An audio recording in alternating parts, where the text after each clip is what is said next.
کہتے ہیں محمود غزنوی کا دور تھا۔ ایک شخص کی طبیعت ناساز ہوئی تو طبیب کے پاس گیا اور کہا کہ مجھے دوائی بنا کے دو۔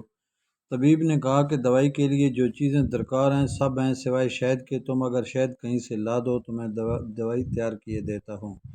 اتفاق سے موسم شہد کا نہیں تھا۔ اس شخص نے حکیم سے ایک ڈبہ لیا اور چلا گیا۔ لوگوں کے دروازے کھٹکھٹانے لگا مگر ہر جگہ مایوسی ہوئی۔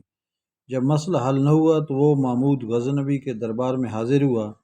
کہتے ہیں وہاں ایاز نے دروازہ کھولا اور دستک دینے والے کی رواداد سنی۔ اس نے وہ چھوٹی سی ڈبہ دی اور کہا کہ مجھے اس میں شہد چاہیے۔ ایاز نے کہا آپ تشریف رکھیے، میں بادشاہ سے پوچھ کے بتاتا ہوں۔ ایاز وہ ڈبیا لے کر بادشاہ کے سامنے حاضر ہوا اور عرض کی کہ بادشاہ سلامت، ایک سائل کو شہد کی ضرورت ہے۔ بادشاہ نے وہ ڈبہ لی اور سائڈ میں رکھ دی۔ ایاز کو کہا کہ 3 بڑے ڈبے شہد کے اٹھا کے اس کو دے دیے جائیں۔ ایاز نے کہا حضور اس کو تو تھوڑی سی چاہیے، آپ 3 ڈبے کیوں دے رہے ہیں؟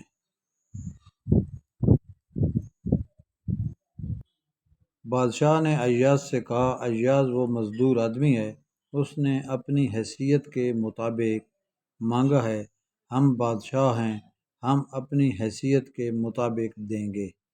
مولانا رومی فرماتے ہیں آپ اللہ پاک سے اپنی حیثیت کے مطابق مانگیں، وہ اپنی شان کے مطابق عطا کرے گا، شرط یہ ہے کہ مانگیں تو صحیح۔